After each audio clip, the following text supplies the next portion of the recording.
Bonjour, bonjour et bienvenue sur le plateau de Bâti Journal TV. Nous sommes à Lille, Forum Bois 2023. Et j'ai trois architectes avec moi et on va parler de deux beaux projets, évidemment, qui incluent beaucoup de bois.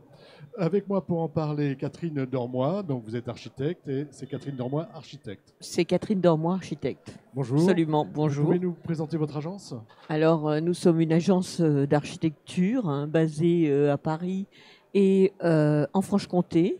Et nous travaillons sur des projets innovants pouvant répondre à la société du 21e siècle et à toutes les problématiques de notre société actuelle. D'accord, et donc on va voir la philosophie du projet que Voilà. vous allez nous présenter. Exactement. À côté de vous, monsieur Philippe Cervantes, bonjour. Oui, bonjour.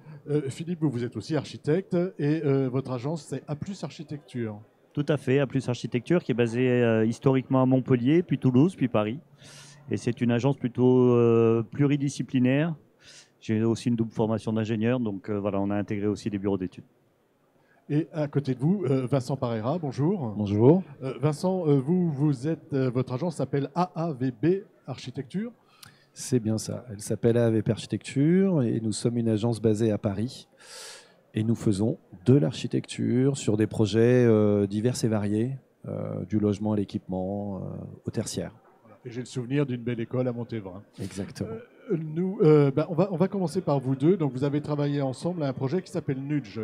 Qu'est-ce que c'est que ce projet ?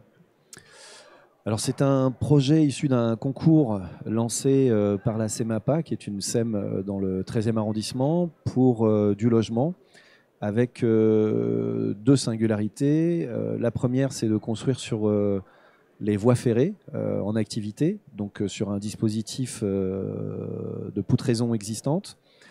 Et donc ça, c'est le thème. Et notre ambition était de réfléchir à une certaine philosophie singulière de comment construire des logements dans un espace urbain autour du nudge, donc de cette science comportementale. Et on le développera dans la suite. Voilà, donc on va développer maintenant avec vous. Expliquez-nous ce qu'est cette philosophie et comment vous l'intégrez à l'architecture. Et ensuite, on parlera un peu plus technique, si ça ne vous ennuie pas avec vous. Eh bien, nous voulions proposer un projet qui soit convivial, vertueux et tourné vers le bien-être de ses habitants. Donc nous nous sommes appuyés sur la technique, enfin ce qu'on peut appeler les nudges. Le nudge signifie coup de pouce en français. C'est une méthode douce pour adopter la bonne décision. Donc elle permet d'inciter les individus à d'inciter les individus à être plus vertueux, à être meilleurs pour eux-mêmes, pour la société et pour la planète. Donc ce sont des dispositifs qui ont été de trois ordres, enfin qui ont permis d'aborder trois sujets qui nous semblaient importants sur le logement. Le bien-être de l'habitant, donc des nudges créés pour créer le bien-être, pour proposer un bâtiment plus vertueux et favoriser les éco-gestes au quotidien, et pour créer du lien social et de la convivialité au sein de l'immeuble. Très concrètement, si on reprend ces trois items, qu'est-ce qu'on met en place en tant qu'architecte pour répondre à ces trois propositions que vous nous faites ? Alors, déjà, on a travaillé sur...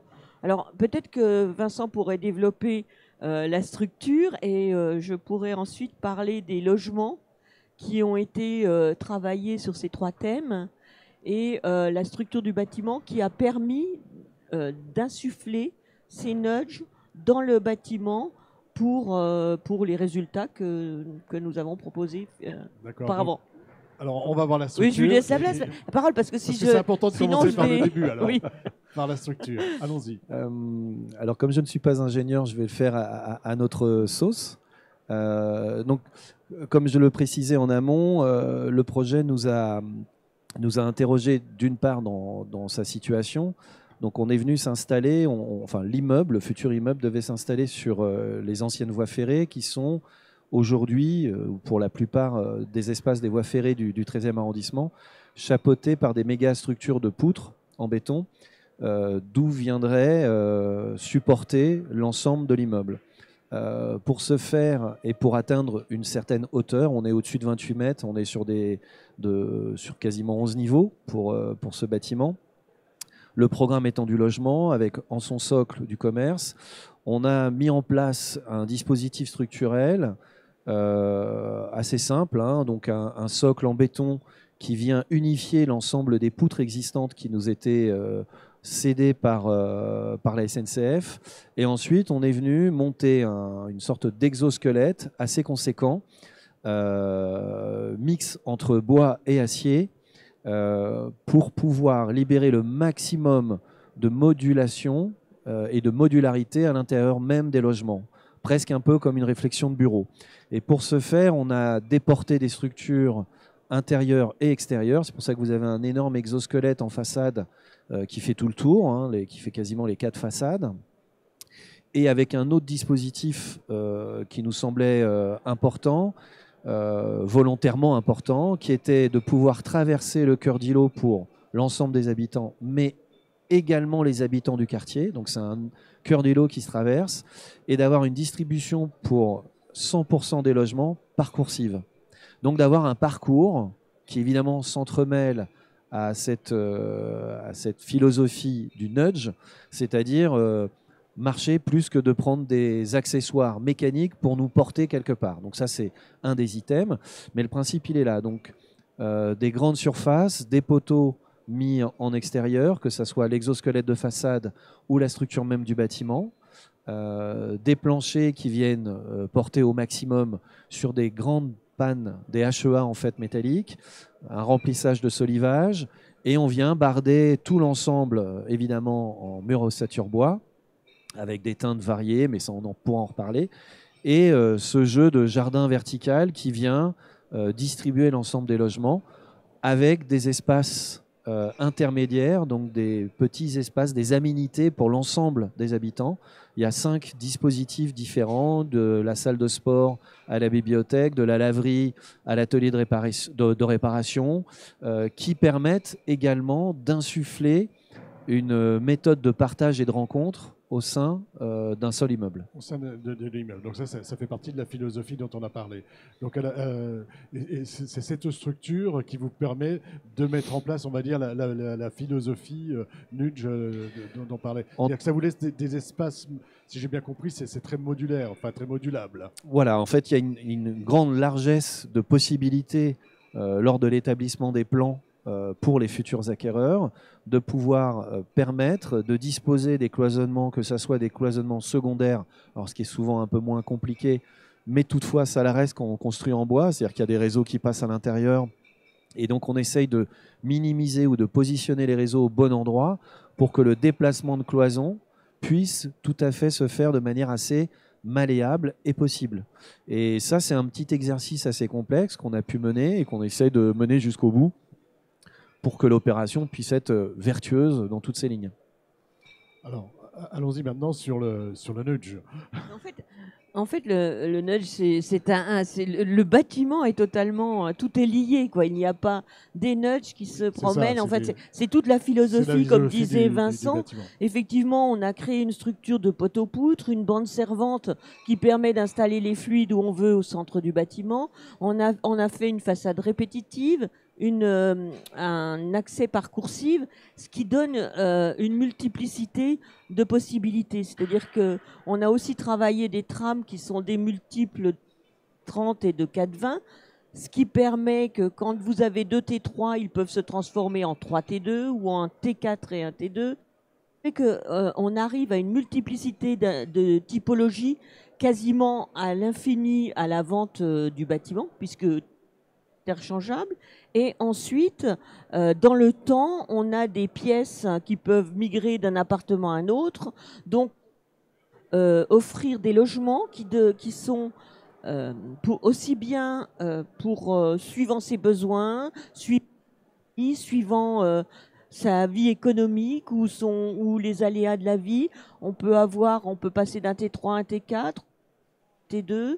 On a la possibilité donc d'intervertir ces pièces, par les coursives, de faire des pièces qu'on appelle qui peuvent être détachés d'un appartement, qu'on peut isoler, devenir un autre appartement ou devenir une pièce indépendante, quelqu'un de la famille. Oui, un bureau ou autre chose. Voilà, ou autre chose. Et également des loggias colonisables, hein, puisqu'on a comme on le voit en façade, de grandes loggias qui peuvent se coloniser et devenir des pièces d'appoint. Voilà, hein.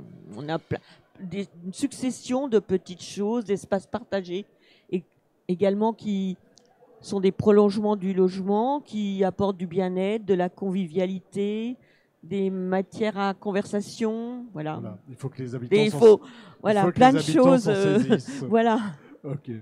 à développer. On va aller voir So Wood maintenant. Merci. Alors, on aurait pu en parler beaucoup plus longuement, oui. hein, mais voilà, on est, plein de choses à dire. On est pris par le temps.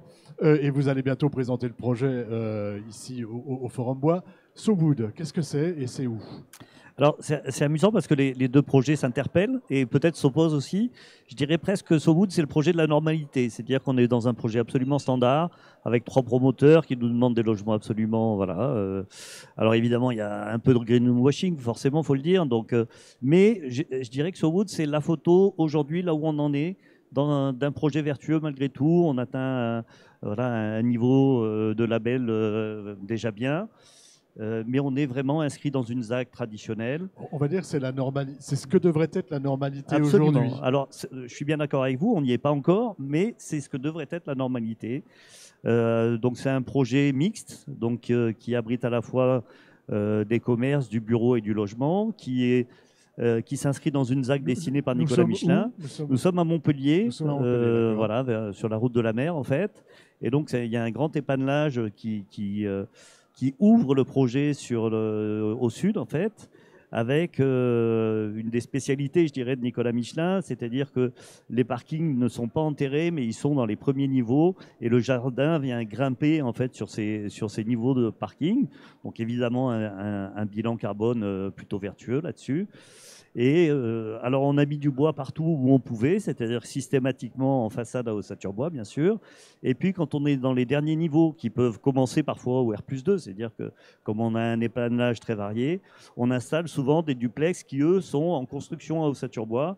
Donc voilà, on fait de la variation pour mettre le plus de bois possible. De la variation pour mettre le plus de bois possible. Je voudrais revenir sur l'idée de la normalité. C'est-à-dire que c'est des projets qui aujourd'hui sont des projets de promotion immobilière classiques, et dans lequel finalement vous essayez d'insuffler et de mettre un maximum de bois, mais est-ce que vous le faites à la demande du promoteur ou est-ce que c'est vous, architecte, qui êtes force de proposition sur cet aspect-là? Non, il est clair qu'il y a une demande aujourd'hui du promoteur. C'est-à-dire qu'il y a eu une demande qui est un petit peu schizophrène en même temps. C'est-à-dire que le promoteur a envie d'être vertueux, mais il n'a pas forcément les moyens financiers de l'être. Donc ça, on a un projet là qui est très équilibré financièrement, hein, parce que assez paradoxalement, on perd assez peu d'argent sur ce forum. Mais voilà, on sort un projet à peine plus de 2000 € du mètre carré, ce qui est vraiment, qui est économiquement parfaitement viable. Voilà.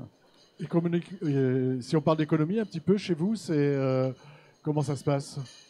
Alors, on arrive à rentrer dans une enveloppe.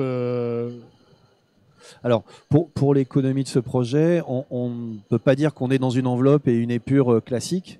D'une part, à Paris, ça semble très compliqué. Et par rapport aux dispositifs techniques qui nous sont demandés et donnés, la feuille de route, elle est quand même extrêmement différente. On a, c'est un peu ce que dit Philippe, c'est-à-dire qu'on a les envies et les moyens. Et l'un dans l'autre, ça ne fonctionne pas tout le temps de la même façon. Mais dans les envies et les moyens, il y a la volonté. La volonté, c'est le politique. C'est qu'est-ce que peut faire le politique pour insuffler des capacités de faire mieux, plus vertueux. Et à nous, architectes, avec les ingénieurs et puis les fabricants, que ce modèle-là devienne plus libéré, mais dans des dispositifs urbains très complexes, il est toujours difficile d'atteindre un coût d'objectif, je dirais, idéal. Retour à Montpellier. Moi, j'ai l'image d'une ville minérale. Comment on intègre aujourd'hui le bois à Montpellier et comment vous travaillez vos façades pour montrer le bois? Alors, c'est un vrai problème. Alors déjà, on ne va pas montrer le bois. Voilà, on ne va pas montrer le bois et ça interpelle d'autant plus. Donc là, on voit les façades ossature bois qui ne sont pas encore refermées. On a plutôt donc des bardages qui sont métalliques. Et là aussi, ça pose la question on a des ossatures bois plutôt vertueuses et on vient les refermer par une enveloppe qui, elle, n'est pas idéale. Mais je pense qu'on est au début d'une réflexion très globale sur ces enveloppes de bâtiments. Aujourd'hui, je pense que nous, les architectes, on n'est pas satisfaits des moyens techniques. Mais quand on doit mettre du métal systématiquement ou des produits issus de cimenterie, voilà, on n'est pas complètement satisfait. Vous, clairement, vous auriez souhaité faire autrement et pouvoir montrer un peu plus de bois, un peu plus de... Oui, en tout cas, on l'a fait ailleurs, on l'a fait dans d'autres projets. Alors, on n'en parle pas, mais on en a parlé ensemble du collège de... Voilà, qui est voisin en fait de ce projet-là. Et aujourd'hui, surtout, il y a une évolution des mentalités. C'est que là où personne ne supportait de voir le bois apparent il y a 5-10 ans, aujourd'hui, c'est complètement accepté de voir un bois grisé. Enfin, les mentalités ont vraiment évolué là-dessus, quoi. Heureusement. Il y a une grosse évolution. Mais encore aujourd'hui, c'est-à-dire vous avez la possibilité... Rappelez-moi le nom du collège. De Port-Marianne. Le collège de Port-Marianne, là où on a du bois apparent. Hein. Absolument. Est-ce que c'est le fait que ce soit ici, on a un promoteur et là-bas, on a un maître d'ouvrage public? Est-ce que le maître d'ouvrage public va plus facilement vers le bois? Clairement, c'est-à-dire qu'il y a une volonté éducative en fait à travers ce collège du département de signifier le bois de manière très claire et donc de l'affirmer complètement dans la façade. Ce qui n'est pas là le cas. Ce qui n'est pas tout à fait là. Ce qui n'est pas tout à fait là le cas. Mais il n'empêche que vous construisez en bois et en ossature bois. Oui. Là, on parlait de singularité du projet tout à l'heure. S'il y a une singularité à retirer de ce projet-là, pour vous, c'est laquelle? Alors, c'est un projet qui est assez précieux dans son écriture. Et souvent, dans nos projets d'ossature bois, ils sont plutôt répétitifs, très tramés, comme votre projet d'ailleurs, c'est assez normal. Et nous, on s'inscrit dans une ZAC voilà, qui est dans le sud de la France, qui est elle-même dessinée avec beaucoup de variations. Donc, on a poussé le bouchon à intégrer cette variation dans notre projet, ce qui a rendu quand même le projet un petit peu plus complexe, il faut le dire. Voilà, donc là, beaucoup de variations dans la façade, beaucoup de travail des façades oui. en fait. Hein. Est-ce que vous voulez ajouter quelque chose sur ce projet, quelque chose qu'on n'aurait pas dit, qui vous semble important par rapport au bois, hein, évidemment? Mais en tout cas, c'est un projet d'étape. Et je pense que dans quelques années, on se dira, heureusement, on va un peu plus loin. Mais c'est un projet d'étape 2023. Voilà, mais c'est quand même un beau projet. Ah oui, c'est un très beau projet. Non, il faut le dire quand même, hein, parce que vous le vendez. Alors, vous aurez le dernier mot. Hein. Sur le projet Nudge, s'il y a quelque chose vraiment à ressortir de ce projet, à mettre en avant, qu'est-ce que c'est? Déjà, dans sa construction, c'est un projet totalement bois. Approchez un petit peu votre... Alors, déjà, dans sa construction, c'est un projet totalement bois qui construit, comme disait Vincent, sur des rails avec une dalle de répartition. Et ensuite, c'est toutes les innovations que nous avons intégrées pour le rendre inédit, le rendre un espace de vie plus intéressant, plus à l'écoute de ses habitants, en espérant que ça fonctionne. Que ça fonctionne, parce voilà. que c'est des choses qu'on entend verra. Souvent chez les architectes. Oui, parce que c'est... D'un seul coup, on ferme les coursives, on va fermer... justement, non, on espère que non. Parce qu'on a mis tout ce système en place et pour que une synergie se mette en route et que ça vive. Vraiment, donc effectivement, c'est intéressant de revenir quelques années plus tard pour voir si tout fonctionne ou pas. Ou pas. Un petit mot de la fin ou... Ce que je pourrais rajouter, c'est que c'est intéressant de voir la conclusion de Philippe sur la problématique que toi tu ressens comme une étape de passer d'une construction bois avec un bois qu'on ne veut pas voir, qui demain peut-être sera vu, et qu'à Paris, en l'occurrence, suivant les ambitions vertueuses de la ville, le bois est plutôt amené à disparaître. Il y a eu sa tendance de venir voir du bois. À Paris maintenant, on veut que ça soit un peu plus minéral. Donc on ne peut pas parler de mode, mais on peut parler d'intérêt ou d'ambition qui changent. Donc, ce qu'on fait aujourd'hui serait peut-être plus difficile de refaire encore aujourd'hui, sachant que la réglementation, comme on le sait tous, vient mettre quand même plus que des bâtons dans les roues, et qu'on a beau scander... La réglementation incendie. Hein. Oui, c'est la ça. réglementation, pardon, incendie, qui nous demande, je dirais, l'opposé d'une feuille de route presque politique à l'échelle internationale. Et c'est ça que je trouve qui ne doit pas être une conclusion, mais qui doit être le début d'un débat, et d'un débat fort. Sinon, on reviendra à ce que Philippe pensait être un point d'étape, mais ne le sera plus, ce sera un point final.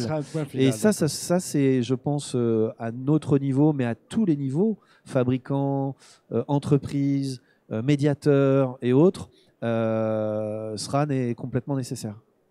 Bah écoutez, merci. Merci d'être venu nous parler de vos projets, mais aussi de l'évolution, hein, de voir comment la construction bois va évoluer dans notre pays. Et effectivement, j'ai eu l'occasion hier de partager une discussion avec les gens qui ont prévu cette nouvelle réglementation incendie, et ce n'est pas simple. Bon courage. Merci à vous. Merci à vous. D'être venu donc sur le plateau de Batijournal TV. Une émission à retrouver sur notre site internet et sur les sites internet de nos partenaires que sont le magazine Woodsurfer, le Forum international Bois Construction bien sûr et France Bois Forêt. Merci à vous. Merci à vous. Merci.